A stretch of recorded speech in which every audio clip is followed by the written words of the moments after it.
देखिए, हमारे मुद्दों में अहम मुद्दे यही है, वन कोर्स वन फीस, जिसको मैं सबसे प्राथमिकता सबसे इम्पोर्टेंट मुद्दा मानता हूँ। तो इसके ऊपर हम सबसे पहले काम करने वाले हैं। हमारा एवीपी का पैनल 4-0 करते के साथ ही सबसे पहले इसके ऊपर काम करेगा। मैं आपको ये यकीनन कहता हूँ, दिल्ली विश्वविद्यालय के छात्रों का समर्थन और प्यार देख के हम 4-0 करने जा रहे हैं। और उनसे जो गलती हुई पिछली बार, जिस प्रकार का दिल्ली विश्वविद्यालय के नाम को कलंकित करने का काम करा गया, डूसू कार्यालय में तोड़फोड़, दिल्ली विश्वविद्यालय छात्र संघ कार्यालय में तोड़फोड़, ये कहीं ना कहीं दिल्ली विश्वविद्यालय के लिए बहुत ही धुंधलित करने वाली बात है। मैं खुद एक विमेन कॉलेज से हूँ, मैं अपने अंडर ग्रेजुएशन में हूँ, तो मैंने तो बहुत क्लोजली देखा है ग्राउंड लेवल पे कि क्या क्या प्रॉब्लम सेफ्टी के रिगार्डिंग हम लोग फेस करते हैं। उसी के सबसे बड़े जो सबसे बड़ी चीज़ है दैट इज़ पीसीआर्स की बहुत ज़रूरत है हर विमेन कॉलेज के बाहर होना, और वामिका जैसी पीसीआर्स अब चल रही हैं, so I feel comparatively a lot safer.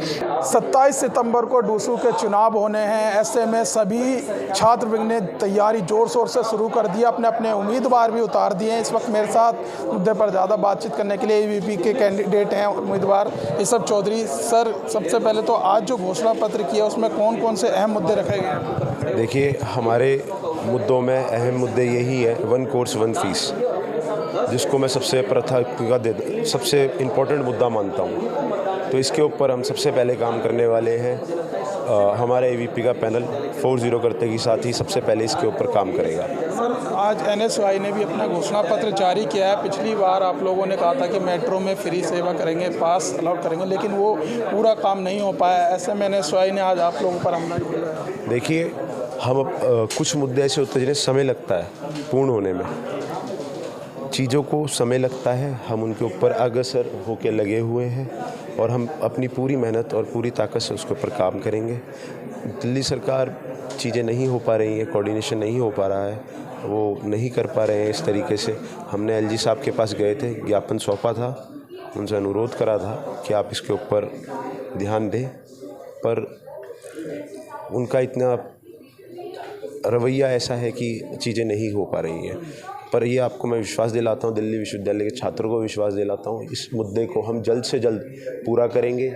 दूसरा, हमने पिछले डूसू में जितने वादे करे थे ऑलमोस्ट पूरे करे। चाहे 1000 छात्राओं के लिए हॉस्टल बनाने का वादा था, वो भी पूरा करा।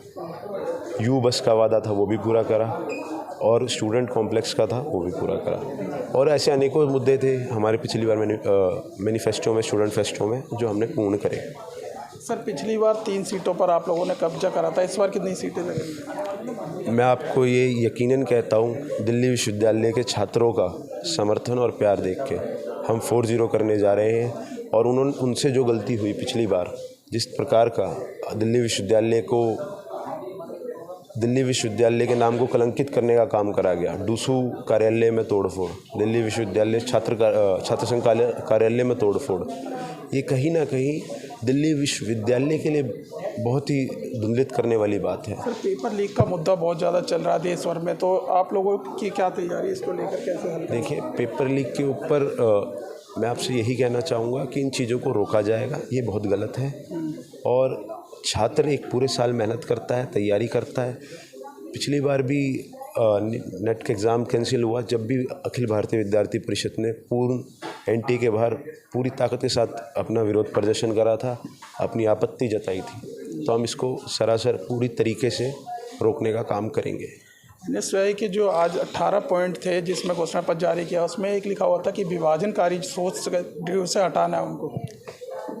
क्या पॉइंट था? विभाजनकारी सोच वाले, विचारधारा वाले जो ड्यू में है, एवीपी को खासतौर से उन्होंने बोला है, उनको हटाना है ड्यू से। देखिए, हमारी कोई विभाजनकारी सोच नहीं है।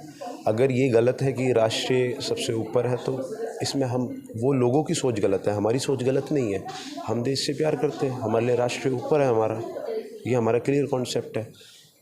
गर्ल्स की सेफ्टी को लेके कॉलेज में बहुत सवाल उठते रहते हैं, उसको लेकर क्या कुछ करें? मैं खुद एक विमेन कॉलेज से हूँ, मैं अपने अंडर ग्रेजुएशन में हूँ, तो मैंने तो बहुत मतलब क्लोजली देखा है ग्राउंड लेवल पे कि क्या क्या प्रॉब्लम सेफ्टी के रिगार्डिंग हम लोग फेस करते हैं। उसी के सबसे बड़े जो सबसे बड़ी चीज़ है दैट इज़ पीसीआर्स की बहुत ज़रूरत है हर विमेन कॉलेज के बाहर होना, और वामिका जैसी पीसीआर्स अब चल रही हैं, so I feel comparatively a lot safer. एक बहुत कमाल का एक अच्छा इंसिडेंट था 11:30 बजे नॉर्थ कैंपस में डीआरसी मिरांडा के बाहर वाली जो रोड है वहाँ पर 11:30 बजे एक फीमेल स्टूडेंट के साथ छेड़छाड़ हुई, उसका फ़ोन स्नैच कर लिया गया। वो चीज़ हमारी जो करंट एबीवीपी लेट डूसू की सेक्रेटरी हैं अपराजिता दी, उन्होंने देखा।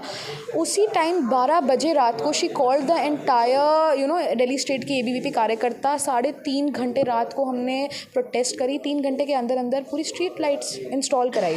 तो ऐसे करके हमने पूरे साल काम भी किया है, and in the upcoming year as well अपने वुमेन फेस्टो पे बेस्ड करके हम वुमेन सेफ्टी को प्रायोरिटाइज। ने भी अपना घोषणा पत्र जारी किया और उन्होंने कहा कि एबीवीपी ने जो वादे किए थे उस पर कहीं खड़े नहीं उतर पाए। वो इतना सोते हैं साल भर और कैंपस में प्रेजेंट रहते ही नहीं है, तो उन्हें पता कैसे चलेगा कि हम वादे पूरे कर रहे हैं या क्या कर रहे हैं। यूज स्पेशल बसेस हमने करवाई हैं, एलोकेशन की बात हॉस्टल्स की हमने रखी, हमने पूरी करवाई, मेट्रो की बात भी हम ही कर रहे हैं।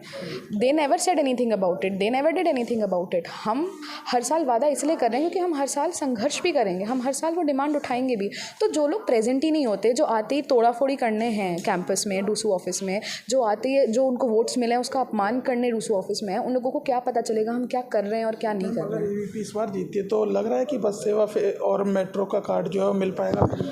बस सेवा तो मैं कह ही रही हूँ आपको, वो पॉसिबल हो गई है, और वो भी ऐसा नहीं है कि 1 साल के संघर्ष के बाद हुई है। It has been a long process, it has been a long struggle. ऐसे ही मेट्रो का भी हमारा संघर्ष जारी है, और जिस हिसाब से हमने इस साल मेहनत करी है उसका भी हम 100% ज़्यादा देके इस साल मेहनत करेंगे, and we will make sure कि जब तक ये पॉसिबल नहीं होता हम इस इशू को दबने नहीं देंगे। चाहे कितना भी स्टेट गवर्नमेंट से हम पे प्रेशर आए, कितना भी इग्नोरेंस आए, we will keep on working on it. Last सवाल है कि कितनी सीटों पर कब्जा हो जाएगा इस बार? 4-0। तो देखिए हमारे साथ बातचीत करने के लिए थे एबीवीपी कैंडिडेट मित्रविंदा, और हमने प्रेसिडेंट से भी बातचीत करी है। लेकिन देखने वाली बात ये होगी क्योंकि पिछली बार जो है एबीवीपी ने 4 सीट में से 3 सीट पर कब्जा कर लिया था, और इस बार एनएसवाई भी मैदान में उतरी हुई है और उधर एसएफआई और आयसा भी जो अलायंस के साथ उतरे हुए हैं। तो देखने वाली बात ये होगी कि आखिरकार इस बार जो है डूसू चुनाव में बाजी कौन मारेगा। फिलहाल इस वीडियो में बस इतना ही, बाकी खबर देखने के लिए देखते रहिए पॉलिटिशियंस इंडिया न्यूज़। धन्यवाद। अगर आपको हमारा वीडियो अच्छा लगा तो हमारे चैनल को सब्सक्राइब करें, हमारी वीडियो को लाइक करें, शेयर करें, और ऐसे ही देश की तमाम बड़ी खबरों के लिए जुड़े रहें पॉलिटिशियंस इंडिया के साथ।